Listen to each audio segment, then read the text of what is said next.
Hi everybody, Suzanne Tomasello here. I am an adult educator and motivational coach, and today I'm going to be talking to you about healthy eating and meal planning on a budget. So the previous two videos that I did really talked about what healthy is, and we went over things like calories, the food, the pyramid guide, proteins, carbs, and fats. So today we're actually going to get into planning our meals for the week and keeping them healthy and hopefully on budget. So bear with me while I get the slides ready that I want to talk to you about today.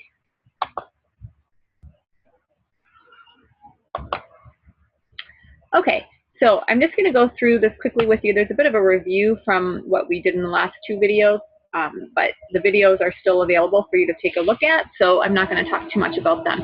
But basically, we talked about protein. You need to have 10 to 35% of your total calories every day, depending on your activity level. Protein is more work to digest, so you burn more calories digesting it. Some good sources of protein, so your lean meats and fish, seafood, eggs, dairy foods, legumes, nuts, and seeds. And then you also have your whole grains, which are having protein in them as well: peanut butter, oatmeal, rice, corn, and beans. So carbohydrates, 45 to 60% of your daily total calories. You want to choose your complex carbs because they take longer to digest and they leave you feeling fuller longer. And there's some examples here on the list for you in terms of what you want to have, but you want to make sure you're looking for your whole grains, okay? Fat should account for 30% or less of your calories consumed every day. And just remember that fat is good for you. It's just having the right kinds of fat. So good sources are things like avocados, hummus, nuts, cheese, and then like your coconut oil and other healthy oils like olive oil. So that goes through that as well. And then the glycemic index, we talked about the higher the number, the higher the spike in your blood sugar, and this is specifically for carbs. So although you may have protein or fat with the carbs, so that could affect the way that it spikes your blood sugar, the numbers on the index only show you the carb on its own. So the higher the number, the quicker the blood spike, which means you're going to be hungry sooner. So you want to try to choose foods that are lower on the glycemic index. Okay, so now that we have that part out of the way, what you need to do is get a list together of the foods that you like. Put them into categories, so fats, carbs, veggies, and fruits, and then write out your list. Some things that you want to consider is put the foods with the most nutrition or the lowest blood spike at the top, and the foods with the higher calories at the bottom. And that's just so that when you're going through them, you could try to choose, based on where you sit in that day, you could try to choose the ones closer to the top of the list. And then remember, nothing with artificial stuff in it, okay? Or very minimal if you're not ready to go completely away from the artificial ingredients. But can't stress enough to you how these things are really bogging down our system and wreaking havoc on our bodies. So really, really, truly do yourself a favor and get rid of those things out of your kitchens and out of your diet and your family's diet. Okay, so here's my list. I go carbs, so my starchy veggies and my whole grains, vegetables, fruits, protein, fats, and others. So on the left-hand side, I have my starchy veg, and on the right-hand side, I have my whole grains. So my starchy vegetables, my sweet potatoes or yams, beans and refried beans, lentils, edamame, peas, potato, and corn on the cob. On the right-hand side, I have my whole grains, so quinoa, brown rice, wild rice, buckwheat, barley, bulgur, oatmeal, pasta, couscous, crackers, cereal, bread, pancakes, English muffin, bagel, pita, tortilla, and waffle, which isn't on there, but that's one of my other favorites. Just make sure that you're choosing whole grain for those items, okay? And then vegetables, I have kale, collard greens, spinach, Brussels sprouts, asparagus, beets, tomatoes, squash, winter squash, string beans, peppers, carrots, cauliflower, eggplant, okra, jicama, snow peas, cabbage, cucumbers, celery, lettuce, not the iceberg lettuce, that's the lighter green color, really doesn't have very much nutritional value. You want to go with the darker leafy lettuce, so romaine, arugula, spinach, and like a spring mix. They usually have the dark stuff in there as well. Kale, and all those kinds. Mushrooms, radishes, onions, and then different sprouts. Fruits, berries, so these are strawberries, blueberries, blackberries, watermelon, cantaloupe, orange, tangerine, apple, apricot, grapefruit, cherries, grapes, kiwi, mango, peach, nectarine, pear, pineapple, banana, papaya, figs, honeydew, and then I've added my organic marinara tomato sauce, no or low salt, into my fruit section as well. Protein, Shakeology, this is a non-negotiable for me. This is a plant-based superfoods dense nutrition smoothie or shake. I have this every day. It has done wonders for me, everything from my skin, my hair, my nails, to helping curb my appetite and curb my cravings. It's helped me with my weight loss and given me more energy. I'd be happy to talk to you a little bit more about Shakeology if you're interested. This is hands down the best protein shake on the market. Nothing artificial in it at all, and it's full of 70 plus superfoods from around the world, premium ingredients. So this is something that I have every day. Also on my list for protein is tempeh tofu protein powder, veggie burger, eggs, plain Greek yogurt, tuna in water, ricotta cheese, cottage cheese, sardines, chicken or turkey, ground chicken, turkey bacon, nitrite and nitrate free. Really, really important on any deli meats or packaged type meats that you're buying. You want to make sure that there is no nitrite or nitrate in it. These are things that have been linked to cancer. So really important that you're buying products like that. A lot of times if you're buying them over the counter, like deli cold cuts, it's hard to see that. But if you're buying packaged stuff, you can actually look to see now that it says nitrate and nitrate free right on the package. Fish, shellfish, extra lean red meat, pork tenderloin, and game. Okay, and then so fats. On my left-hand side, I have my nuts. I have avocado, hummus, coconut milk, my cheeses, so feta, goat, mozzarella, cheddar, provolone, and Monterey. And just really important that I want to add here for the nuts, you want to make sure that they have no salt in them and that they're not candied or have sugar or honey or something added to them. You just want plain raw nuts. And then for the right-hand side, I have my seeds, and you want to do the same thing with that. Make sure they're just raw. And then olives, peanuts, unsweetened shredded coconut, and then any homemade oil-based dressings. I count that under my orange category as well. My others, so these are my oils, so extra virgin olive oil, coconut oil, flaxseed oil, walnut oil, pumpkin seed oil, my all-natural nut butters, so I have peanut, almond, or cashew, and then my all-natural seed butters, so pumpkin, sunflower, or sesame. I have my fresh herbs on there and my natural spices for flavor. Just make sure that you're buying spices that are no or low sodium or no MSG. You'd be really surprised you buying, a flavor shaker to enhance the flavor of your foods, yet you're filling yourself up with MSG or salt. So just make sure it doesn't have those in it. And then lemon or lime juice, garlic, ginger, and tea. So once your list of foods is made, you want to check your fridge or your freezer and your cupboard to take inventory of the foods that you have on your list, and then make a mental note or a list of the things that you need to use soon. You want to make sure that if you have food in your fridge that's going to be expiring soon, that you get it used. You want to check the flyers or any apps for your favorite stores and see what's on sale, and then check for coupons. So it's harder to find coupons for those unprocessed, clean, and organic foods, but they do have them every once in a while, and a lot of stores will do specials. I know Tops sometimes does buy one, get one free. So, just keep an eye on those things. Get your meal plan together. So be sure to plan meals for items that are going to expire earlier in the week so that you're using up those foods and you're not wasting anything, wasting money. Plan your meals based on the items that you're going to be buying that are on sale that week or that you have coupons for, and then choose the right amounts of fats, carbs, and proteins for your day by picking them out of your list. And then the previous videos we talked about the percentage that you should be having. So just pick from that list based on the percentage of protein, carb, and fat you should be having every day. This is what your day should look like. So you can see the orange section is protein, blue is fats, and then your red is your carbs. And then to break it down a little further, this is what my daily breakdown looks like based on what I shared with you earlier. So the orange, and then right next to it, it's like a purpley color. Those are my fats. So that's the seeds, oils, and dressings, my cheese, and my nuts. The red is my protein. The yellow is my whole grains and starch. And then the two biggest columns are my veggies and my fruit, with the fruits being the smaller of the two remaining columns. The colors are hard to see the difference on the screen.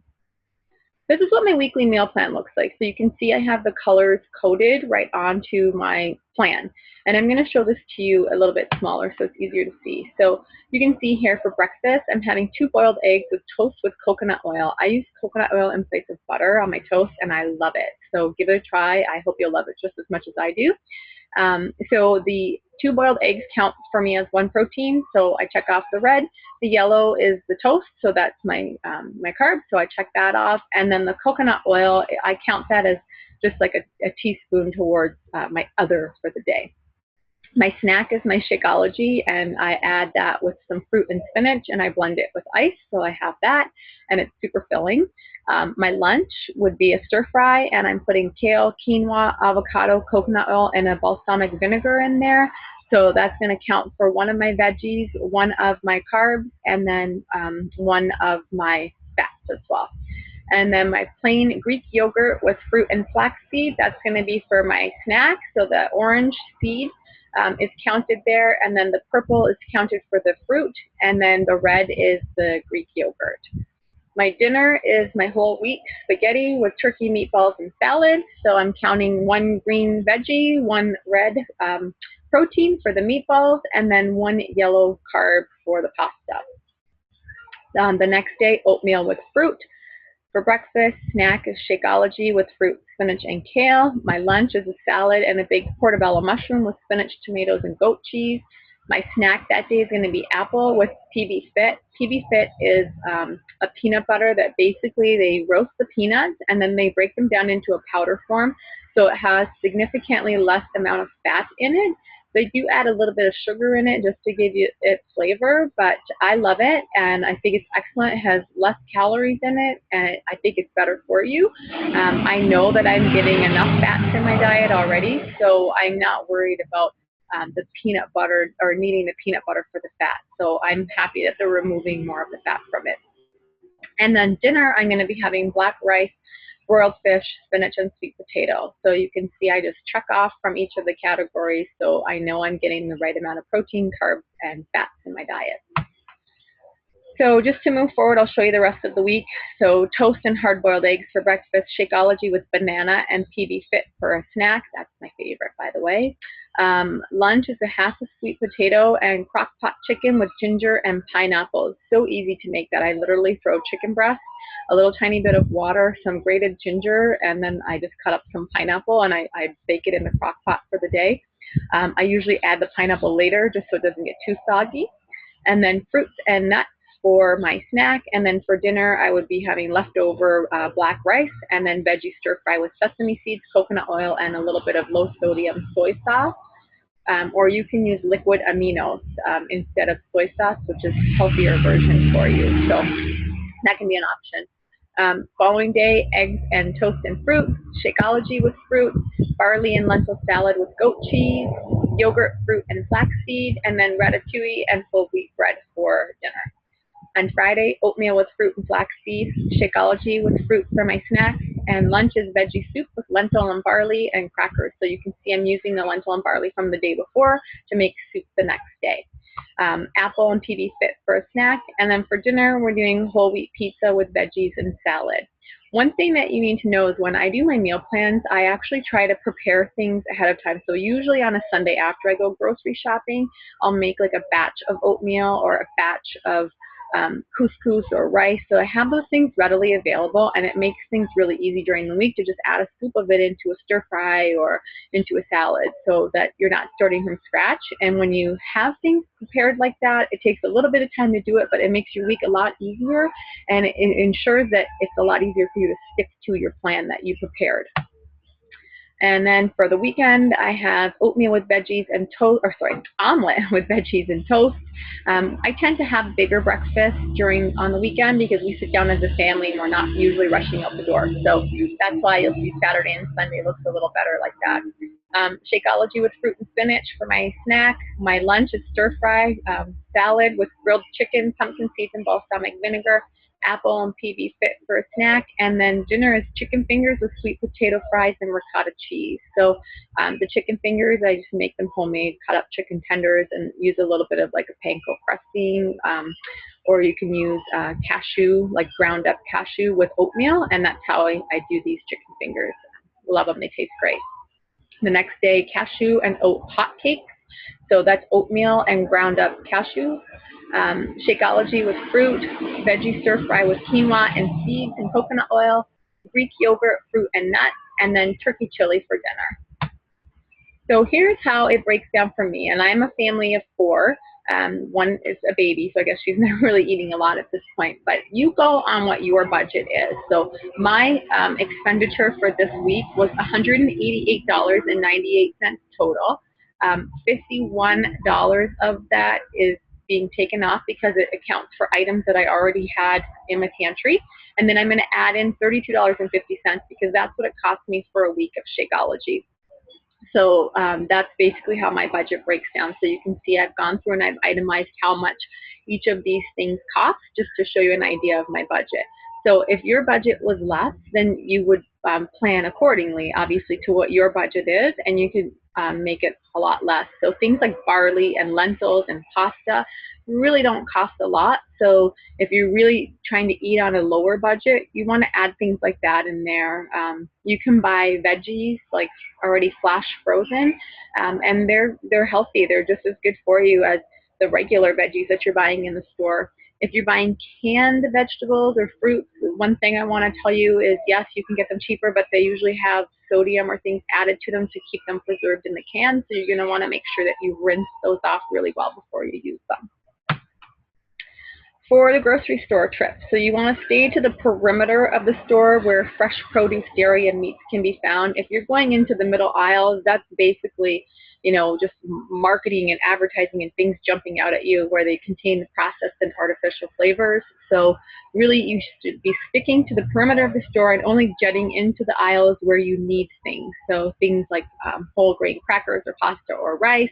Sometimes your nuts and things will be in the middle of the aisle, like your beverages and tea and things will be in the middle. But you definitely just want to get in there, get what you need, and come out. Just put your blinders on because those things are packaged so to entice you. So just stay away from them. Bring your list and just stick to it. Buy whole grain and natural ingredient box foods like cereal, crackers, etc.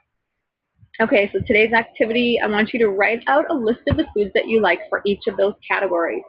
Take inventory of your fridge and cupboard so that you have an idea for this weekend, because I tend to do my shopping and meal planning on the weekend, but whenever you want to do it, you can. And then prepare your own meal plan for next week and make out your grocery list of what you're going to need to buy so that you're ready and able to go. So that is it for today.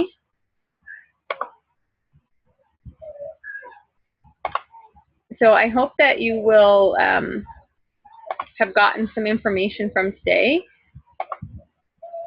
If there's anything that I can help you with, please feel free to reach out to me, okay? Good luck with your meal planning. I hope that you'll do well with it and be able to get rid of the artificial stuff and be on your way to healthier eating and meal planning on a budget. Take care.